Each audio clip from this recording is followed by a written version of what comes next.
o'clock. The top headlines tonight. Heavy rain across states of South India. In India's Silicon Valley, Bengaluru, boats are now being used to evacuate residents in waterlogged areas. Devastation also after Andhra Pradesh floods. Excess reservoir water released into Tamil Nadu from Andhra Pradesh, and a heavy rain alert along the entire Tamil Nadu coast tomorrow and the day after. NDTV exclusive. Stocks of private hospitals vaccines set to expire in the next few months, some as soon as December. India's vaccine surplus. Doctors urge booster shots for the vulnerable. India's vaccine stocks have doubled in November from October. Decisions on boosters and children's immunization in 2 weeks, says a government panel. Paytm shares down again. They're now down a total of 37% since listing last Thursday. The Paytm effect. Other startup shares also dragged down today, and the Sensex is down by over 1,100 points.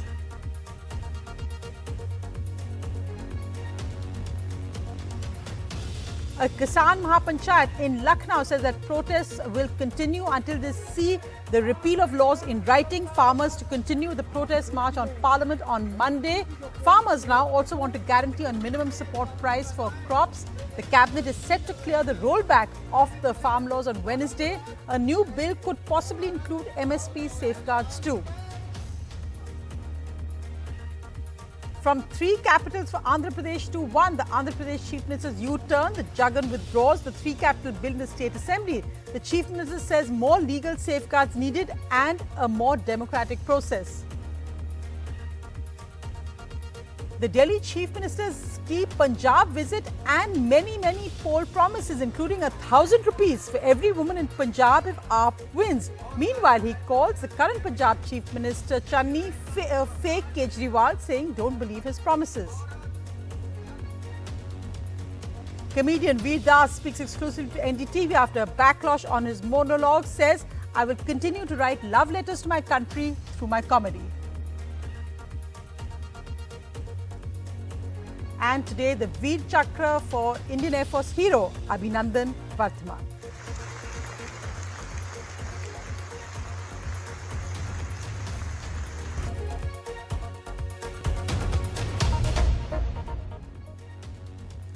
Our lead story tonight is the rain across states in South India, which has impacted at least 4 states, from Andhra Pradesh to Tamil Nadu. Also heavy rain in parts of Karnataka, and also rain in parts of Kerala as well. You can just look at these visuals that show the extent in Andhra Pradesh reservoirs being opened and excess water being released, and that having an impact in Tamil Nadu as well. In Bengaluru, boats are being used to evacuate residents, and in Chennai, again, a record rain in just the last 24 hours. That's, as I said, in Bengaluru, which is India's Silicon Valley. Here's the reality today. Let's just look at the numbers first of how much excess rain has actually been. And in Tamil Nadu, of course, more rain predicted. In Bengaluru, we've seen rain at 428% above normal at 223 millimeters. In Chennai, 238% above normal for this time of the year. Also, Ernakulam in Kerala, 139% above normal. Nellore in Andhra Pradesh, Chittoor, all of them we can see with rain way above the November normal. Let's just go across to Bengaluru. As we said, India's Silicon Valley. Here's the reality today.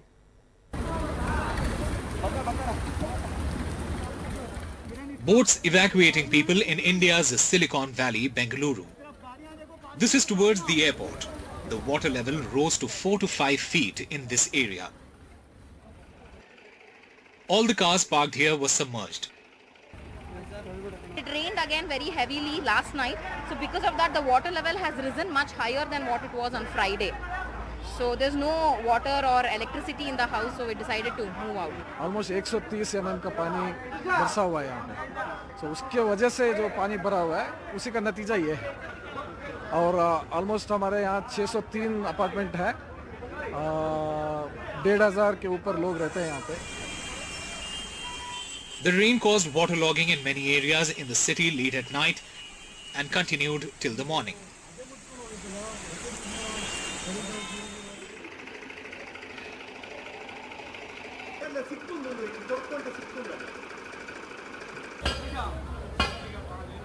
Relief workers worked hard to discharge the water but found it tough, as the apartment is allegedly built on a lake bed. and their natural drainage now. We are getting into the records of whether they have deliberately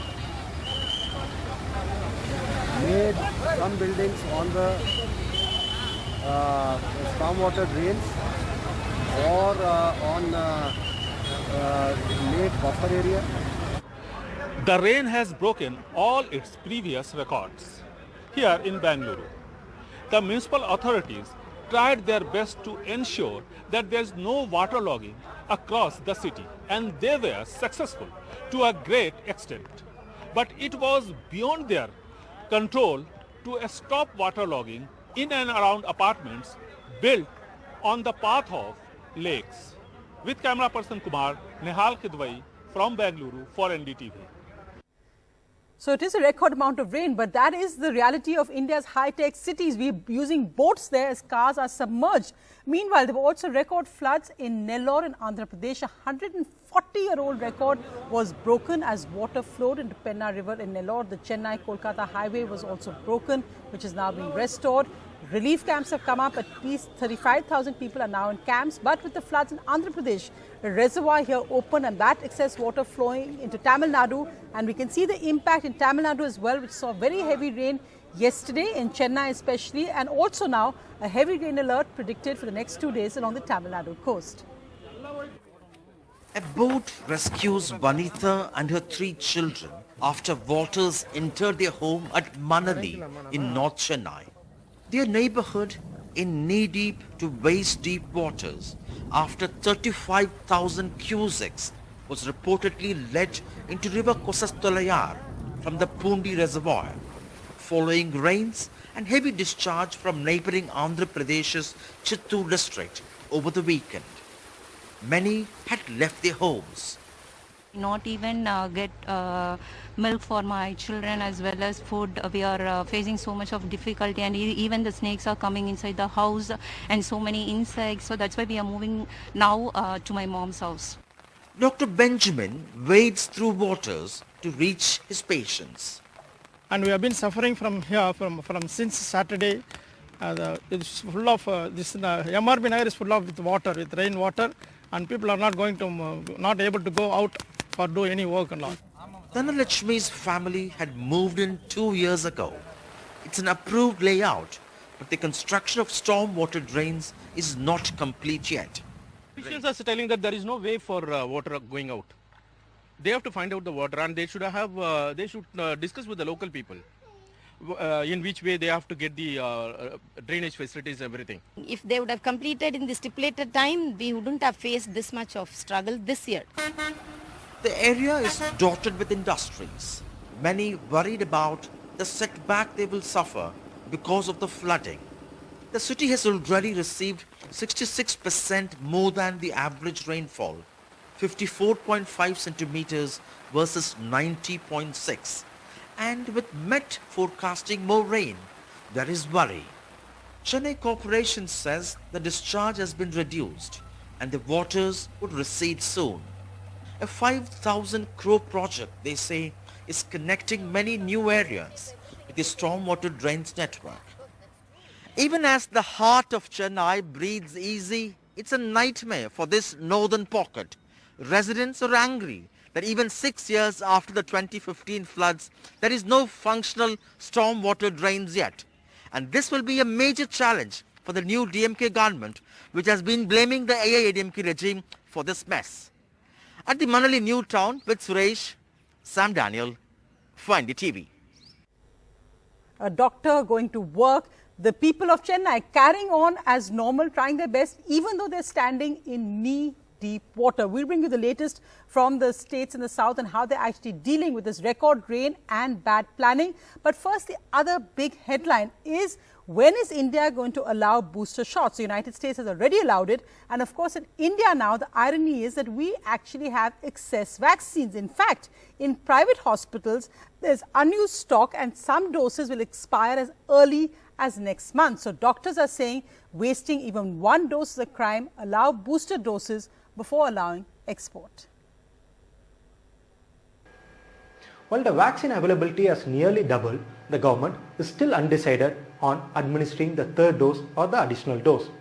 The data reveals that the vaccine availability has nearly doubled in the month of November. As per the data, the average vaccine availability in the third week of October was somewhere around 10.85 crore, whereas it has nearly doubled to almost 22 crore in the third week of November. This when the average vaccination rate is somewhere around 65 lakh in the third week of November. This data is very important in the context of rising demand for the additional dose or the booster dose. Government sources have told NDTV that the National Expert Group on COVID vaccination is likely to meet this week, and in this particular meeting, the expert group will discuss the need for additional dose or the third dose. Sources have also added that the committee will discuss the need for administering the additional dose or the third dose for the immunocompromised people. Sources, however, say that any decision on administering the third dose or the additional dose will be purely based on science and will not be based on mere excess availability of vaccines. Sources, however, clarify that the focus as on date remains on vaccinating the adult population as per the target. Sources have also added that the National Technical Advisory Committee is also expected to meet in 2 weeks to formulate and to finalize a comprehensive policy for the additional dose. Thanks for that, Arvind. So with that data, why exactly are booster doses so important? Because we don't want to be where Europe currently is today. And remember, the AIIMS director, Dr. Guleria, told NDTV that usually India follows Europe by about 2 to 3 months. So what we are currently seeing in Europe is the highest numbers of increases in the world, whether it's Austria, Belgium, Germany, France or Italy. Look at the amount of increase given their population as compared to India, which is still relatively low. And the worry is that this is despite the fact that large number of their population is fully vaccinated. Could it be because vaccines given earlier, the immunity is wearing off? Is that why we need to get booster doses out, especially as figures from Mumbai shows that the elderly are being impacted again? Meanwhile, across Europe, protests are going on as people are protesting against mandatory vaccines and COVID passes. Well, let's move to the other big headline, and that's not good news for India's biggest IPO fintech company, Paytm, where the shares are down 12.7% today. It's fallen now just about 37% since listing on Thursday. The market capitalization of Paytm has also fallen to under 1 lakh crore, with founder Vijay Shekhar Sharma losing $781 million, according to Mint. Also today, with the Paytm effect, other startup stocks also falling. Zomato down -3%, Policy Bazaar down -6.3%, Fino Payments also down 12.7%. And that led to an impact on the Indian equity benchmarks, where the decline was now for the 4th straight session on Monday. The Nifty and Sensex dropping the most since April 12th. The day's lowest levels today as investor sentiment shaken today after the weak listing of the Paytm IPO. Well, the big political headline tonight, thousands of farmers were at a Kisan Mahapanchayat in Lucknow. Of course, the capital of Uttar Pradesh will see crucial state elections in February next year. Now, the Mahapanchayat has said that they won't call off protests just yet. They want to see the government's intent in writing, and they are also now demanding a minimum support price guarantee. Meanwhile, NDTV has learned that at the cabinet meeting this Wednesday, it's likely that the bills will be formally repealed, that the clearance will be given for that. The formal repeal will happen in Parliament, and that a new bill may talk about some kind of safeguards for MSP.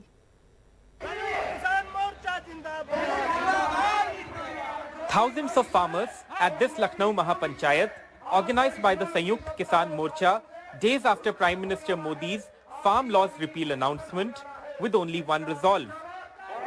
Farmers from across Uttar Pradesh, Haryana and Punjab came to the Lucknow Mahapanchayat while no decision on the future of the movement was taken. At the same time, the presence of so many people here in Uttar Pradesh's capital definitely sent out a message to the government that the farmers' protest is still very much on. A decision on the protest is likely this Saturday when all top farmer leaders meet. But in Lucknow, they asked that other demands be met, including a law that guarantees MSP or a fair price for produce. An action against MOS home Ajay Mishra, whose son is accused of the murder of farmers in UP's Lakhimpur. MSP का सवाल है, कानूनी guarantee उसको मिल जाए। इसमें ना छोटा किसान है ना बड़ा, किसने 10 क्विंटल पैदा करा, किसने 100 क्विंटल पैदा करा, उसका लाभ सीधा उसी को मिलेगा। Top BJP leaders were 300 kilometers away from Lucknow in Gorakhpur, CM Adityanath's home turf, where party chief JP Nadda addressed booth-level workers, pitching the Modi government as farmer-friendly. किसान आंदोलन की बात करते हैं और किसान के बारे में बात करते हैं। मित्रों, बहुत से किसान नेता के नाम पर जाने गए, लेकिन जो काम किसान के लिए किया वह काम मोदी जी के बराबर का किसी किसान नेता ने नहीं किया। इस बात को भी हमको समझना चाहिए। But other top UP BJP leaders like Unnao MP Sakshi Maharaj threw jibes at farmer leaders. Bill तो बनते रहते हैं, बिगड़ते रहते हैं, वापस आ जाएंगे, दोबारा बन जाएंगे, कोई देर नहीं लगती है। मोदी जी का हृदय से धन्यवाद करूंगा कि उन्होंने बहुत बड़े मन का, बड़े दिल का परिचय दिया। Farmers in Lucknow also said they intend to go ahead with the proposed march to Parliament early next week. With Salim Khan in Gorakhpur and camera person Rajesh Gupta, this is Alok Pandey, NDTV. Andhra Pradesh's Chief Minister has withdrawn a controversial 3-capital bill for the state after facing massive resistance. The southern state had been witnessing protests for over 2 years over the proposed law. 3 capitals had been proposed in the bill: Visakhapatnam, Amravati and Kurnool in Andhra Pradesh. However, today the Chief Minister withdrew the bill and said this was part of the democratic process and that he will bring this back with new safeguards. Before that, currently it will be 1 capital as it was in Chandrababu Naidu's term. ఇంతకు ముందు ప్రవేశపెట్టిన బిల్లును ప్రభుత్వం వెనక్కి తీసుకొని ఇంతకు ముందు చెప్పిన అన్ని అంశాలను పరిగణనలోకి తీసుకొని మళ్ళీ పూర్తి సమగ్రమైన మెరుగైన బిల్లుతో సభ ముందుకు వస్తుంది. Well, the other big story is, of course, Punjab elections, and Delhi's Chief Minister Arvind Kejriwal began his 2-day campaign in Punjab today with many poll promises, the most prominent being 1,000 rupees for every woman in Punjab above 18 if AAP comes to power. Immediately, analysts are asking where he will get the money from, but he was undeterred and he also took digs at the current Punjab Chief Minister Channi, saying that he's a fake Kejriwal who's going around making promises that he won't keep, only the real Kejriwal will. ईमानदारी दी मिसाल अरविंद केजरीवाल जी नु मैं stage उत्ते सदा दिंदी है। The Delhi Chief Minister launched his Punjab campaign banking on his name. Kejriwal जो कहता है वो करता, मैं हवा में बात नहीं करता।